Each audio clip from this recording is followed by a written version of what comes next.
Bendiciones. Hola, soy Juan Carlos y este es el podcast de Casa Nación.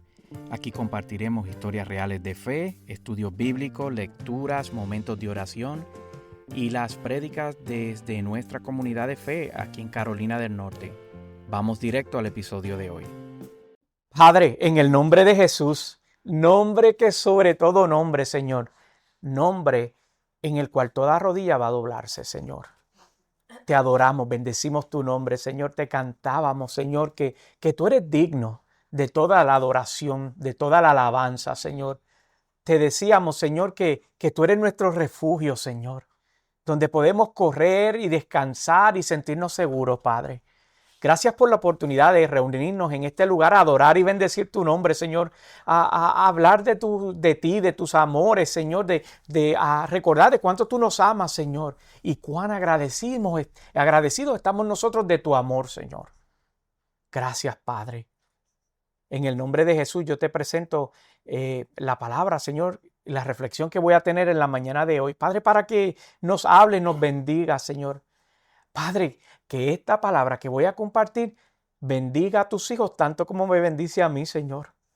En el nombre de Jesús, yo te pido, Padre, que tú remuevas toda distracción, todo espíritu de mentira, todo espíritu de confusión, todo espíritu de falsedad.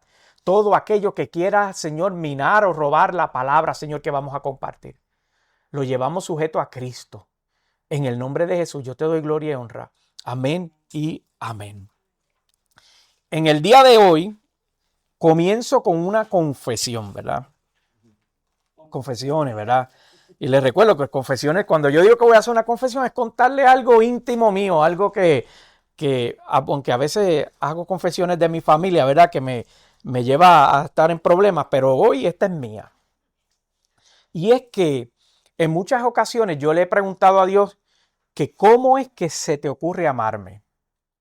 Le he preguntado al Señor. Y yo no sé si alguna vez tú le has hecho la misma pregunta al Señor, pero lo que sí quiero decirte es que esta misma pregunta es lo que inspira el título de la prédica que quiero compartir en el día de hoy, bajo ¿cómo se te ocurre amarme? Comienzo diciéndote que esta semana yo iba camino al trabajo, iba reflexionando en el Señor y iba concentrado y hablando con el Señor y inspirándome. Y yo pensaba y meditaba sobre una de las historias favoritas mías de la Biblia.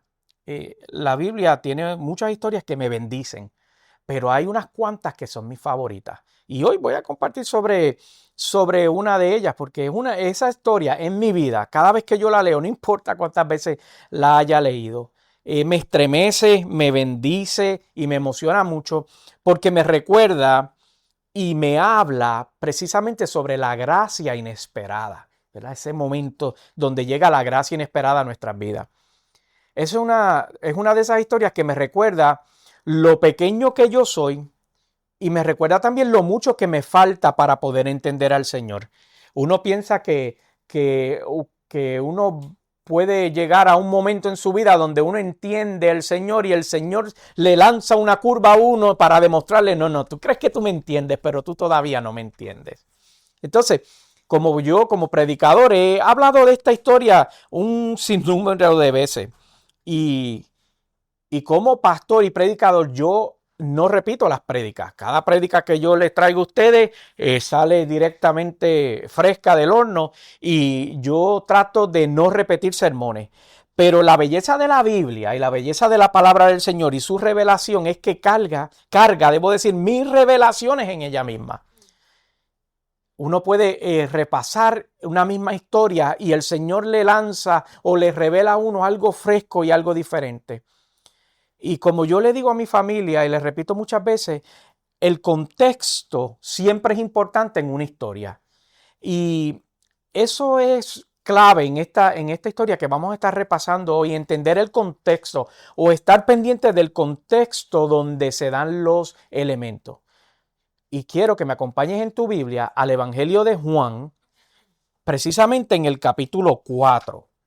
Evangelio de Juan, capítulo 4. Y vamos a estar leyendo, nos vamos a mantener hoy en ese capítulo 4. Toda la referencia bíblica que voy a utilizar sale de ahí. Y voy a comenzar en el versículo 4. Dice la palabra del Señor de la siguiente manera, en el nombre del Padre, del Hijo y del Espíritu. Y la iglesia dice, amén. Verso 4. Como tenía que pasar por Samaria. Aquí se está refiriendo a Jesús, ¿verdad? Y no fue casualidad que Jesús, y la Biblia establece que él tenía que pasar por Samaria. Como hoy no es casualidad de que estés escuchando lo que tengo que decirte precisamente sobre de él. El verso 5 dice lo siguiente.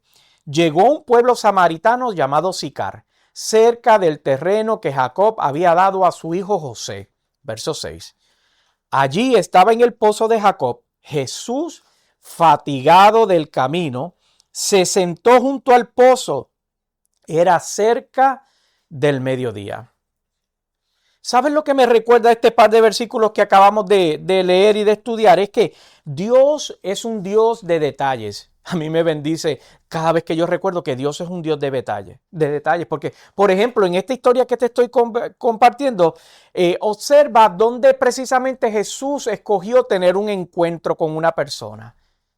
La Biblia nos da la introducción de dónde fue el preciso lugar donde él había escogido tener el encuentro. Y como yo te decía hace un rato, los contextos son importantes. Y este lugar es relevante porque ese pozo precisamente representaba la conexión entre los patriarcas y las promesas que el Señor le había hecho a esos patriarcas.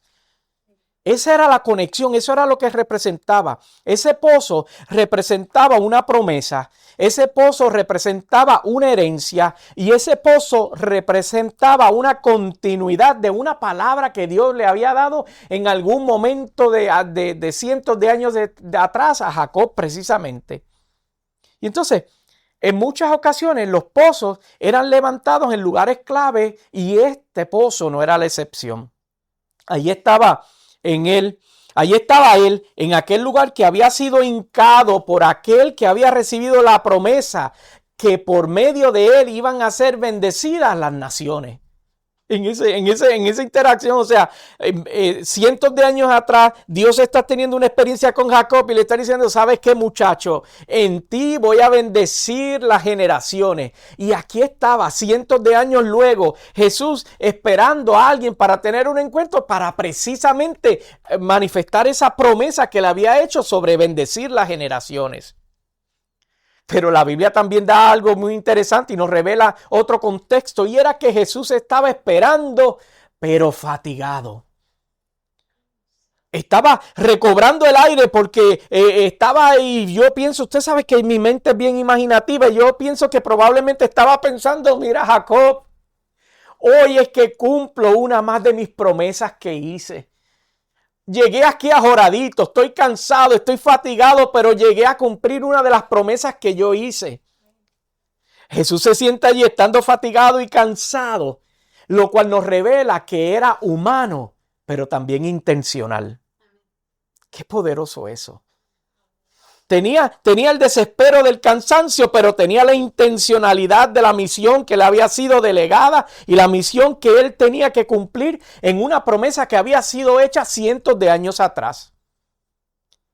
Y nuevamente, como el contexto es importante, la Biblia nos revela que era cerca del mediodía, donde el sol estaba en su pico, donde estaba calientita la cosa, y esta hora era significativa. ¿Saben por qué era significativa? Era porque a esa hora no era normal que hubiese nadie en el pozo. Se supone que allí no hubiese nadie en el pozo. Y mira lo que dice el verso 7. En eso, una mujer de Samaria llegó a sacar agua y Jesús le dijo, dame un poco de agua. Verso 8. Sus discípulos habían ido al pueblo a comprar comida. Lo he contado antes y te lo menciono una vez más. Normalmente las mujeres de esa época iban a buscar agua o temprano en la mañana o en el atardecer, cuando ya el sol no estaba tan abrasador, ya no estaba tan fuerte, ya el día no estaba tan caliente. Ese era el momento clave donde las mujeres iban a buscar agua a los pozos. Pero esta mujer que su nombre no quedó documentado en la escritura, pero su historia o su conexión con Jesús sí quedó documentada. Estaba allí porque estaba evitando encontrarse con los demás. Quería ir a solas, quería ir de encubierta. La Biblia no lo revela directamente, pero lo infiere, que quizás ella quería estar llegando allí donde no había más personas por su situación personal o por la reputación que tenía. Pero Jesús elige intencionalmente en este momento a solas, sin nadie más a su alrededor, no solo para mostrarle que la conoce profundamente, sabía quién era ella, sabía de su vida, sabía de su historia, sino que no hay barreras de tiempo, de lugar o de condición que impida que su amor y su mensaje sea manifiesto y nos alcance. Precisamente así es Él. Así es el que ni la vergüenza que podamos tener impide que tenga un interés genuino por nosotros. Te lo voy a decir una vez más porque quiero que atesores esto. Ni la vergüenza que podamos tener impide que tenga un interés genuino por ti y por mí. Ella llegó sola allí, solita, esperando no toparse con nadie como otras veces. Llega aislada por su pasado y por su vergüenza. Y mira qué poderoso esto que la Biblia nos revela. Dios escoge los lugares y los tiempos que otros evitarán para tener un encuentro contigo.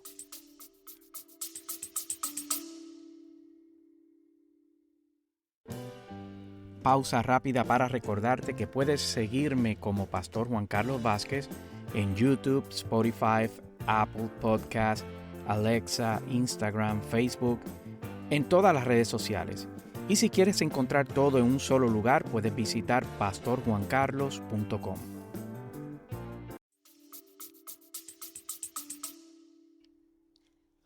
A veces uno piensa que Dios se mueve de acuerdo a nuestra interpretación o nuestra experiencia de vida, pero la Biblia lo que nos revela en este lugar es que Dios siempre va a escoger los lugares y los tiempos que otros eviten para tener un encuentro contigo. A veces uno quiere encontrar a Dios en la multitud y Dios quiere encontrarte cuando tú estás a solas.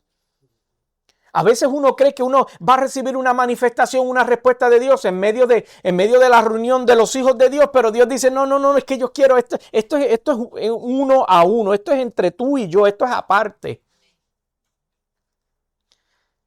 El versículo cuando lo leemos nos revela que Él es el primero que habla. Él es el que inicia. Él no la esquiva. Y cuando se acerca a ella le pide, dame un poco de agua. Mira lo que dice el verso 9. Entonces, como los judíos no se relacionaban con los samaritanos, la mujer respondió, ¿cómo se te ocurre pedirme agua si tú eres judío y yo soy samaritana? Ay, aquí está ella, recordándole a él por qué estaba descalificada siquiera para tener una conversación con él. Y le dice, ¿cómo se te ocurre pedirme agua? Como cuando nosotros le decimos, ¿cómo se te ocurre amarme?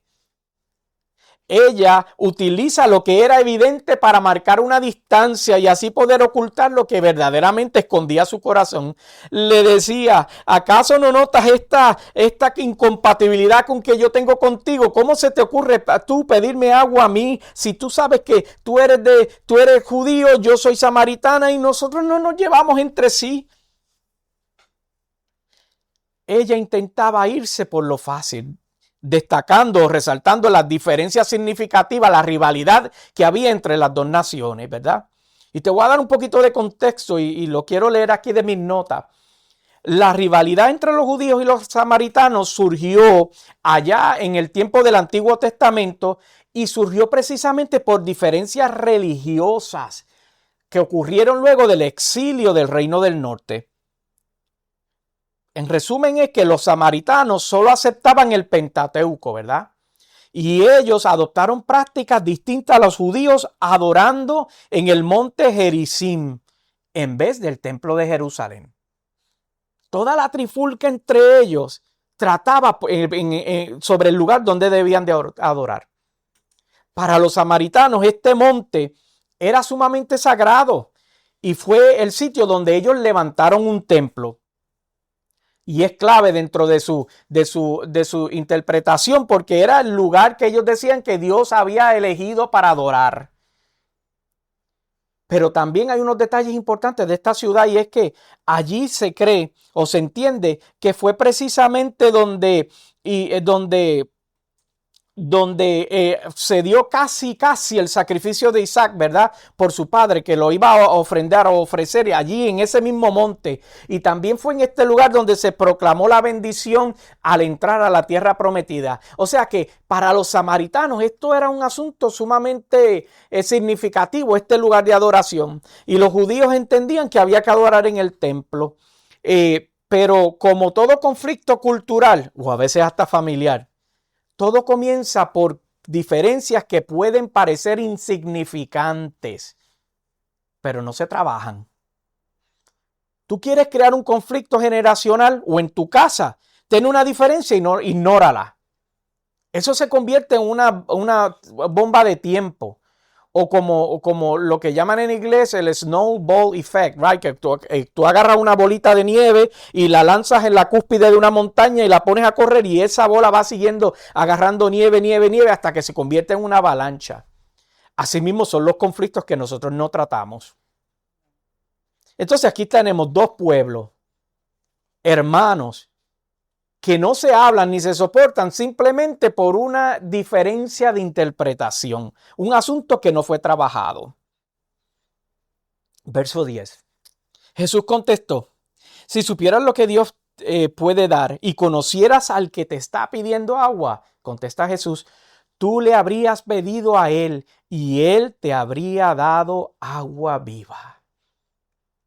El simbolismo del agua viva que Jesús le ofrece a la mujer samaritana es un simbolismo sobre algo poderoso y es algo transformador, porque en esa época no había agua potable como nosotros tenemos en las llaves de nuestras casas, que abrimos así y sale agua, ¿verdad? En esa época había que ir a los pozos, ¿verdad? Entonces, los pozos representaban esa necesidad diaria y física que todo el mundo tenía. Pero entonces Jesús transforma ese concepto al hablarle y a decirle a ella, el agua que yo tengo te sacia espiritualmente para siempre, para que tú no tengas que venir diariamente a buscar una provisión. La provisión es constante y fluyente.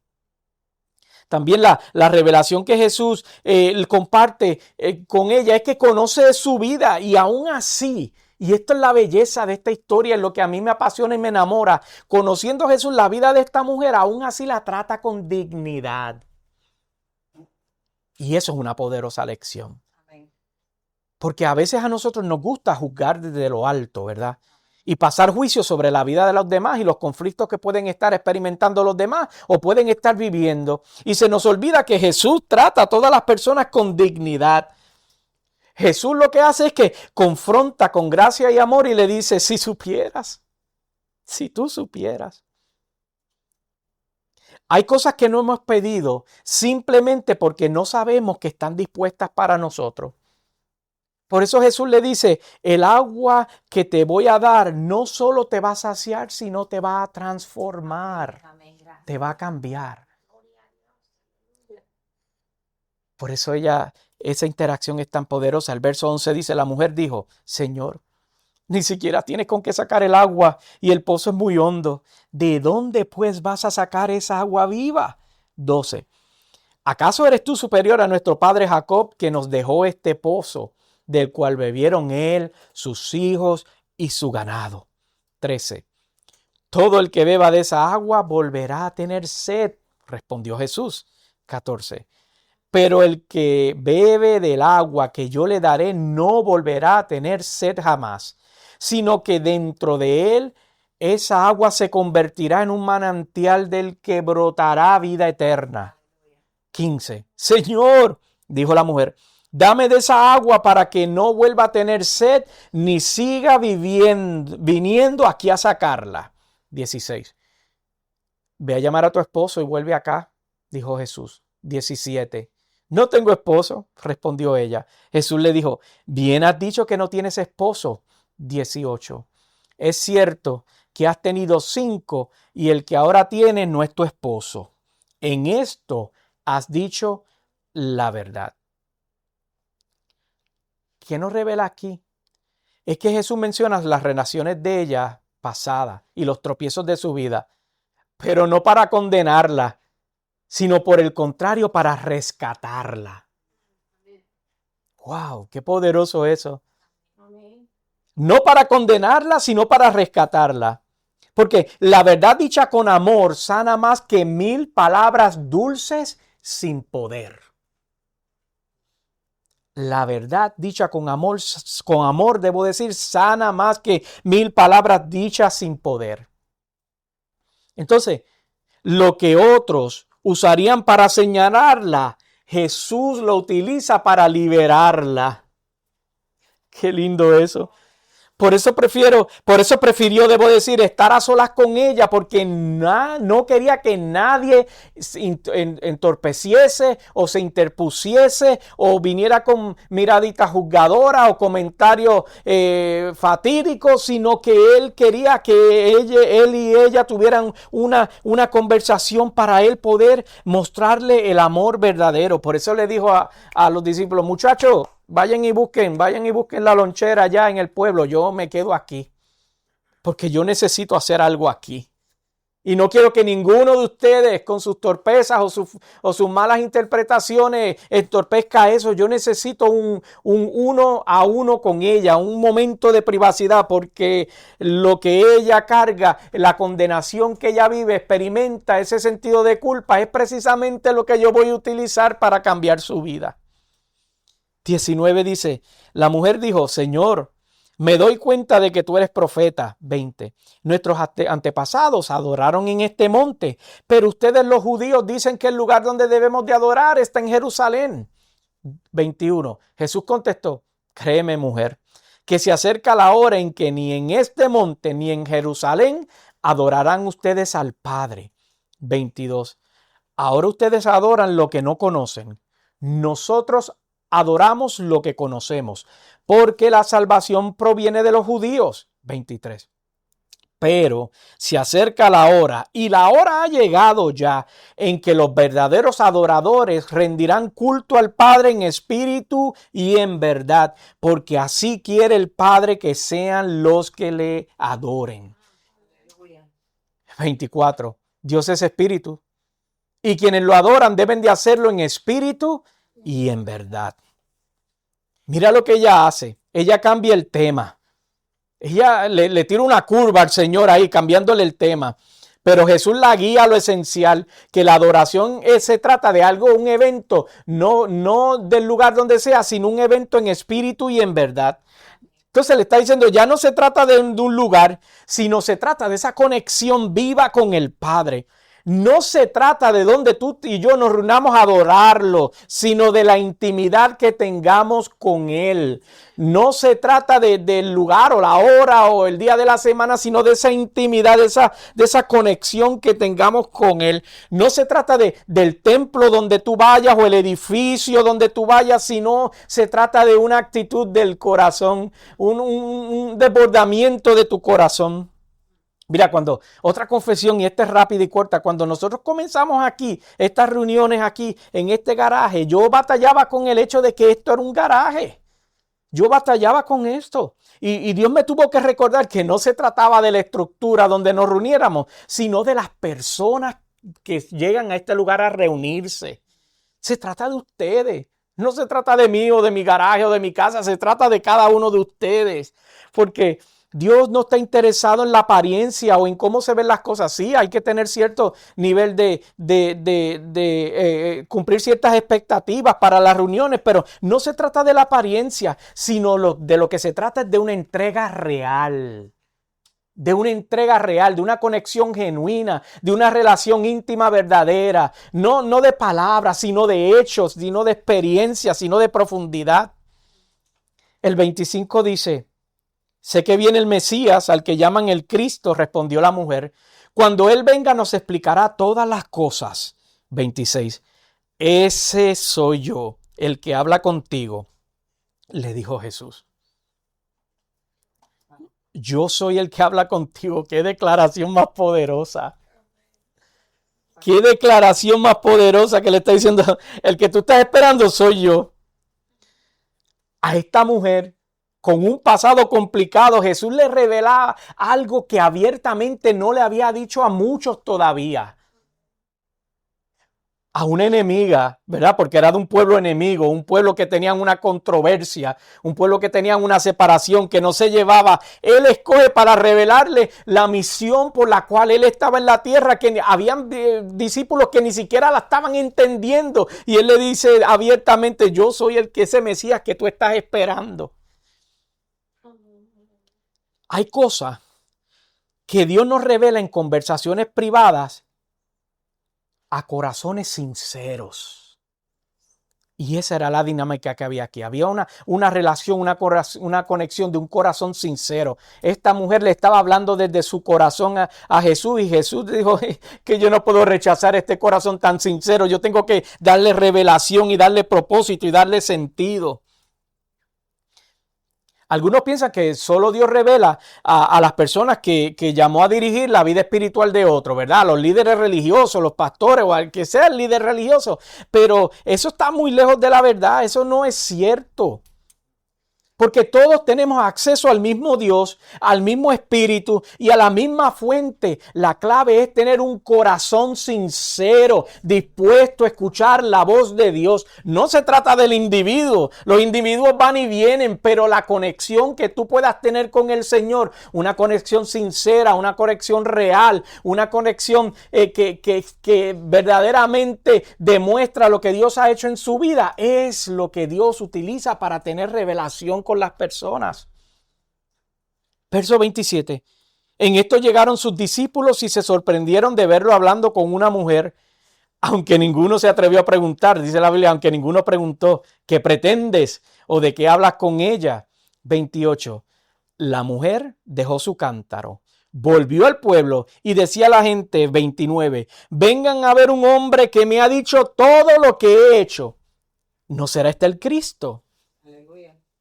De ella dejó el cántaro, y esa es la clave. Dejó lo que antes la identificaba y fue y corrió al pueblo a contarle. Mira, la Biblia revela que ella no tenía una teología formal, por el contrario, hasta revela que tenía una teología un poquito confundida, porque ella, según la interpretación de su comunidad, era donde se debía de adorar, hasta que Jesús vino y la trajo a explicarle qué realmente era la intención de la adoración. Ella no tenía esa teología formal, pero sí tenía un testimonio poderoso. Me dijo todo lo que he hecho.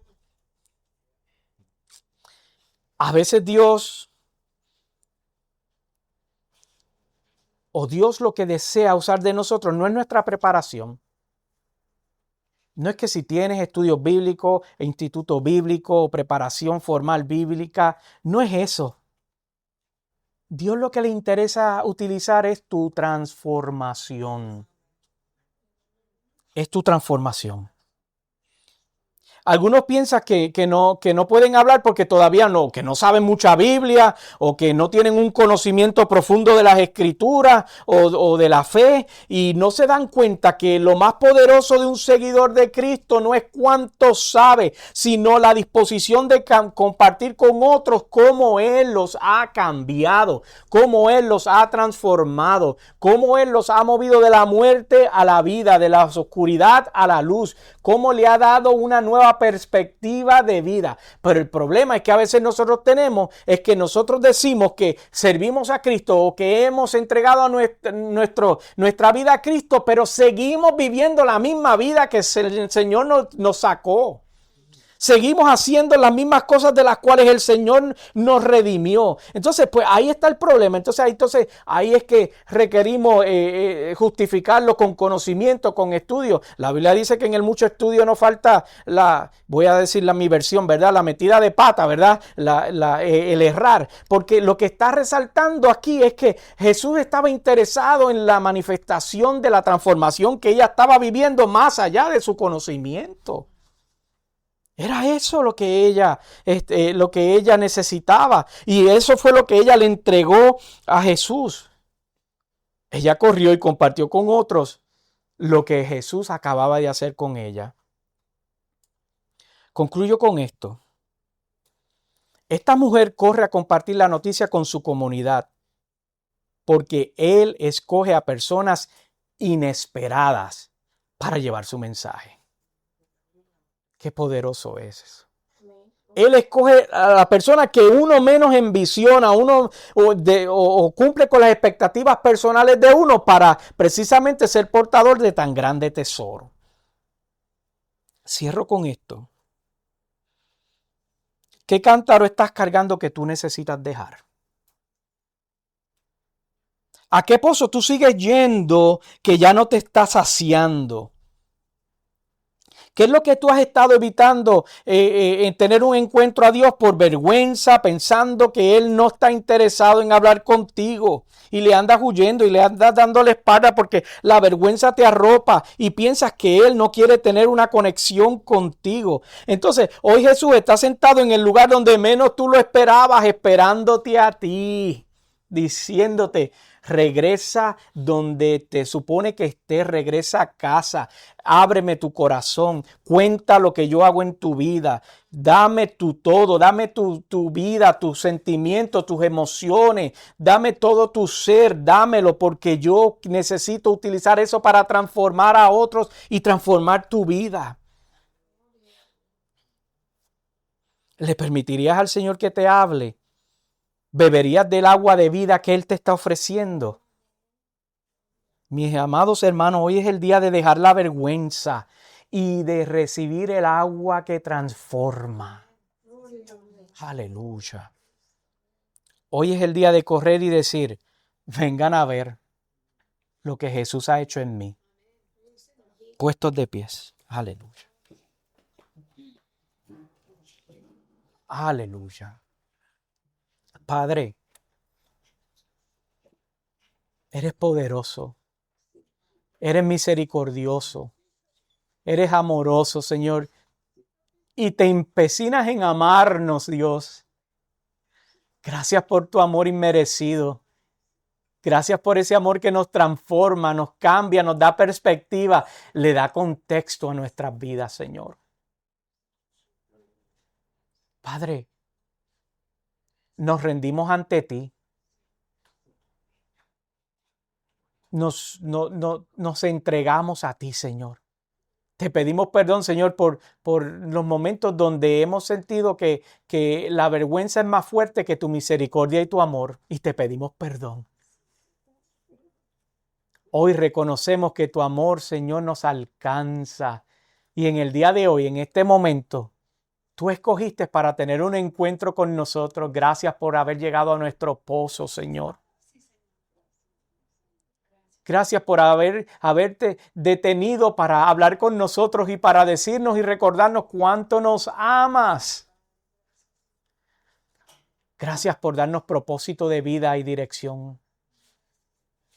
Gracias por recordarnos que no debemos de enfocarnos en las cosas triviales, en las tonterías, en los asuntos no resueltos, Dios. Gracias porque nos das una oportunidad, una vez más, de dejar nuestro cántaro y de hablarle a otros lo que tú has hecho en nuestras vidas.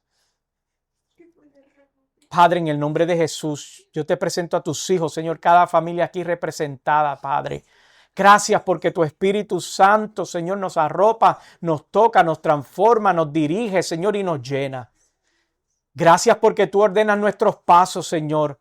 Gracias porque tú eres nuestra torre fuerte, nuestro refugio, eres el príncipe de paz, Señor. Que nuestra paz, Señor, descansa en ti, nuestra confianza descansa en ti. Confiamos en lo que tú has dicho sobre nuestras vidas y con nosotros y sobre nosotros, Padre. Yo te doy gloria y honra en el nombre de Jesús. Amén y amén. Aleluya, santo Dios. Aleluya. Gracias por escuchar este episodio de hoy. Y si este episodio te bendijo, compártelo. Deja tu comentario o escríbeme directamente a través de las redes sociales.